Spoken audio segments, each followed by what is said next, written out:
The Defense Department has acknowledged the news both undersea and now, just hours ago, up in space, that there is a threat.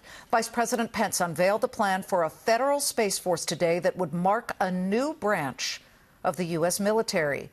Who better to weigh in about whether this can and will work than former NASA astronaut Tom Jones? He flew on 4 space shuttle missions beyond the Earth's orbit, and on his last flight, you led 3 spacewalks to install the centerpiece of the International Space Station. You are one of my heroes, definitely, so I'm glad to have you on, sir. Thank you.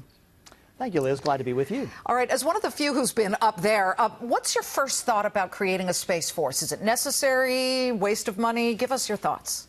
Well, what's encouraging is that the government, the military, is recognizing that there is an adversarial relationship going on in space. We've used space for a couple of generations as a very quiet, peaceful, undisputed place to conduct our operations. So we use them for reconnaissance satellites, GPS, military communications, and weather satellites.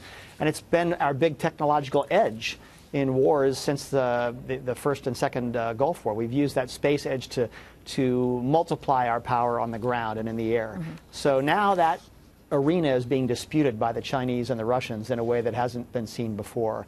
They're getting more aggressive. They're talking about jamming our satellites, using lasers to blind them, even maneuvering some of their spacecraft close to ours to perhaps knock them out. So we have to be prepared to deter an adversary and protect our own space assets up there. So you believe this is definitely necessary. You know, the way Vice President Pence stated it gave me pause. He said, quote, "Our adversaries have turned space into a war-fighting domain." So you just mentioned the Chinese and the Russians. I have my own opinions here, but it really seems to me like the Chinese are very far ahead in this. They've got some space station they built down in Argentina with a huge dish that is pointing skyward. How far ahead are they, and how far behind are we, if at all? Well, I don't think they're ahead of the U.S. in space, but what they are doing is recognizing that that's part of our edge technologically, and they want to remove that in case there's ever a conflict and be ready to do that. So the way to do that is to deter them, make the price of interfering with our space assets so great that they won't even try to do that. That's the strategy that worked for us during the Cold War with nuclear weapons. Let's talk about the logistics and viability of this. How long did your training take before you got on that first space shuttle? I mean, could we get an entire Army trained in the same amount of time? Well, it took me about 4 years to get ready for my first space shuttle flight. And we're not talking about sending astronauts up to fight in space as part of an emphasis on space defense and space deterrence. It's just all controlled from the ground and making sure you have enough satellites, an ability to launch more of them rapidly, and then means to go after your adversary's satellites, prevent him from attacking yours. Last Friday, NASA introduced the next generation of astronauts for its commercial program with both SpaceX and Boeing on board to fly U.S. astronauts aboard private, read not Russian rockets.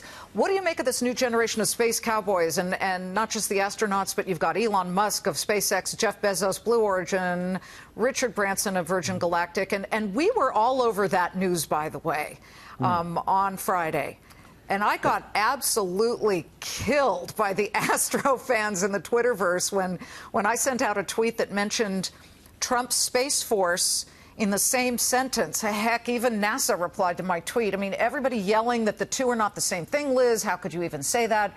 Which we knew, but do you think that the research and development that comes out of the commercial manned missions will one day lead to additional government contracts and advancements that in some way might share in a military space force, or was I completely wrong on that? Oh, no, not completely wrong at all. In fact, the innovation that goes on in the commercial sector, which we're seeing for this astronaut transport job to the space station, that low-cost launch capability is the way we will get our military satellites up quickly in case they're ever attacked or wiped out or disrupted by an opponent. So the ability to repopulate our networks up in space with satellites through rapid, cheap launch is a direct fallout of this innovation in the launch sector from SpaceX and Blue Origin and other places. Okay, you hear that? we got so many followers who follow NASA, which is awesome. We're thrilled to have them, but boy, they were mad at me. I wasn't saying it was the same thing, but it's great to have that clarification, Tom, and thank you for your service and all of your bravery on those space shuttle launches. Thank you. A privilege. Thank you.